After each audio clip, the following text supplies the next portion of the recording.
What is your favorite sitcom of all time? Today I will be making a list of just that, ranking every sitcom that I've seen, non-animated at least for this one.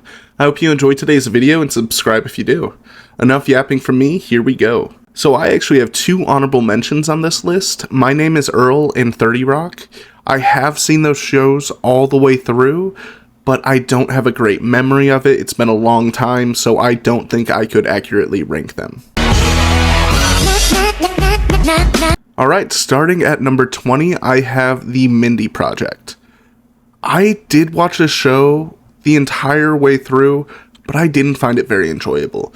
The main characters were all unlikable and selfish, and I had to force myself to watch it all the way through. It just wasn't nearly as good as it thought it was. At number 19, I have The British Office, the original Office. I only watched this show out of respect for the good one. British humor just isn't my forte apparently, and man did we do it better. I just don't know how some people like this more than the American Office. I just don't get it. At number 18, I have Space Force. I was really looking forward to the show, mostly because of Steve Carell, but I was sadly disappointed. The plots weren't that good, the premise was kind of half-baked. Like I said, I was really excited about this, but it kind of fell flat for me, and I was sad to see how it went.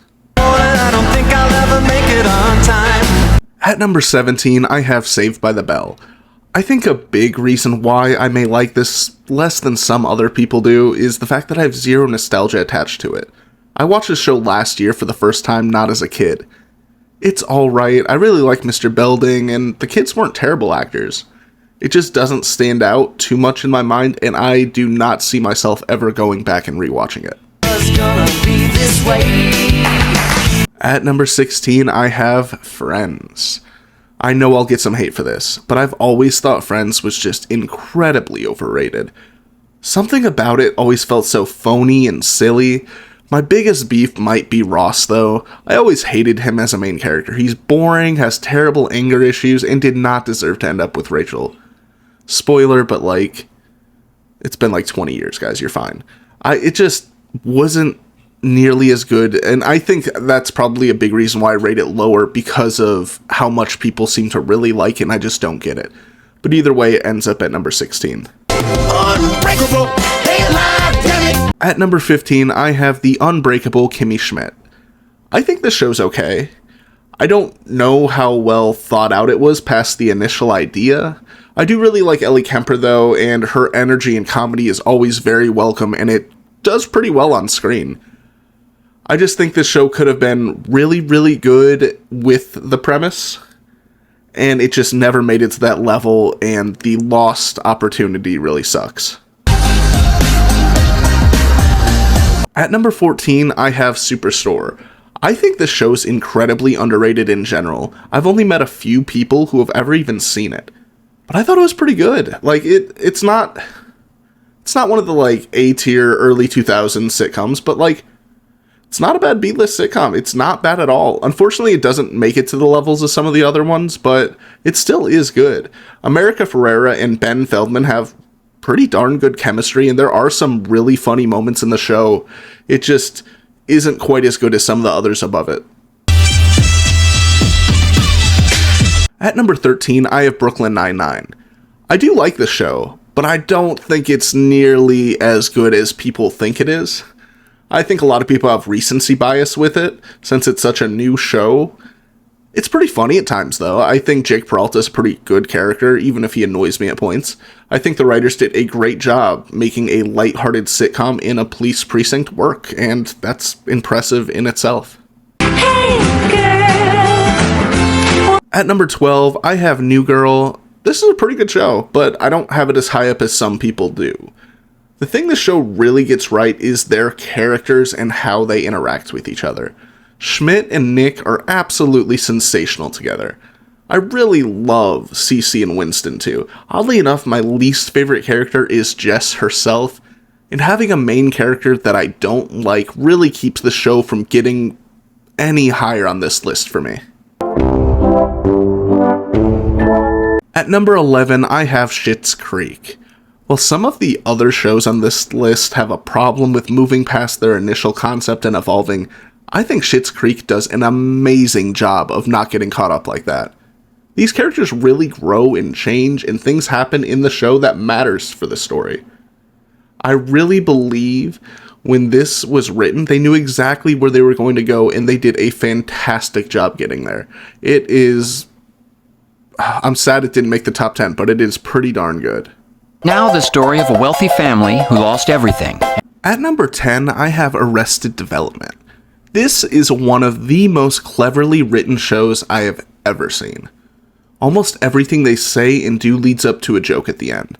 It is so funny and clever, and I will catch different things on rewatches almost every time. I genuinely think Tobias is one of the truly funniest characters that have ever been written for a sitcom or anything.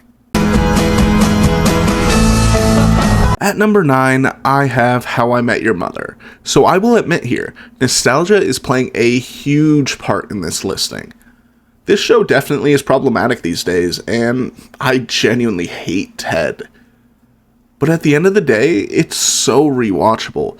I've rewatched this show more than all but 2 others on this list, which I'll mention later, and it's pretty easy to pick it back up. I love Marshall, and his relationship with Lily is just so cute. I hate the finale, though, so much so that I wrote my own changes down when it happened, and if you ever want to hear about that, just let me know. But this was a pretty fun early 2000s show that kind of fumbled the bag at the end.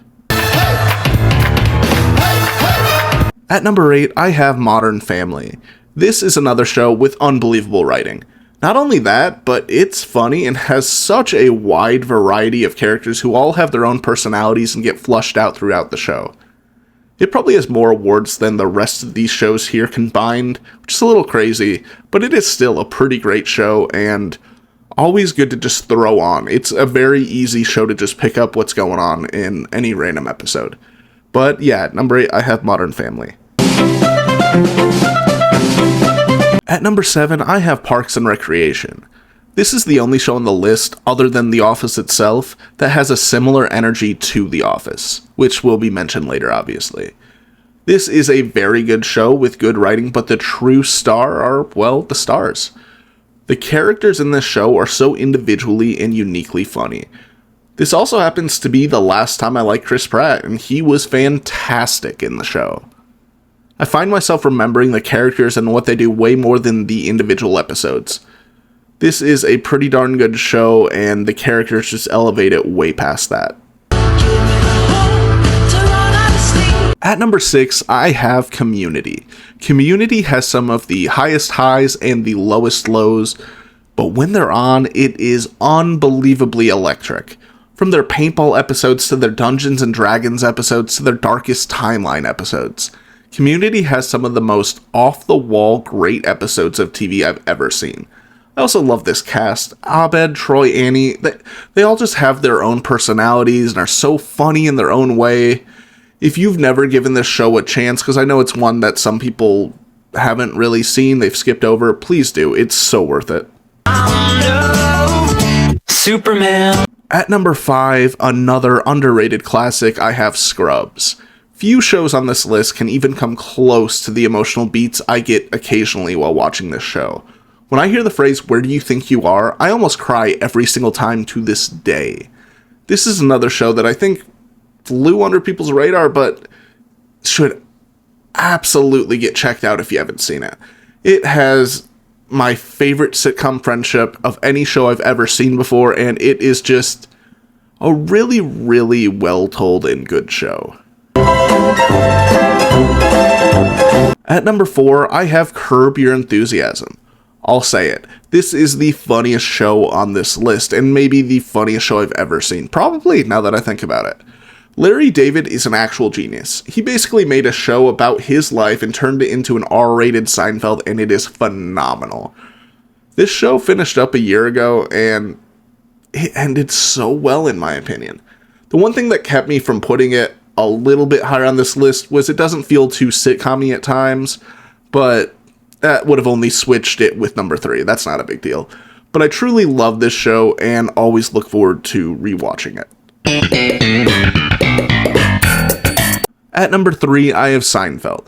And back to Larry David being a genius. I love Seinfeld. This show is the one I've rewatched second most on this list, and it's so clever. The 4 main characters are just bad people, and it is so satisfying watching them always get what they deserve every episode. Every episode is basically a joke, and how it ends up is a punchline, and the only other show that does it quite this well is Curb, which makes sense.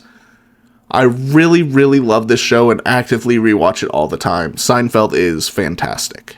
Baby, I don't. Now, this one might be a little crazy for some of you who haven't seen it or didn't connect with it like I did, but at number 2, I have Malcolm in the Middle. If you have never seen this show, I pity you. This is the best family sitcom ever made, in my opinion. It perfectly captures the early 2000s in a family with 5 boys. I myself have 4 brothers and no sisters, so we always really flock towards this show, and it's pretty darn accurate. Not only that, but it has some of my favorite characters of all time on TV. Hal is a true sensation, and while most people think of Bryan Cranston being Walter White, when I think of Bryan Cranston, I think of Hal, because he is just unbelievably good in this show.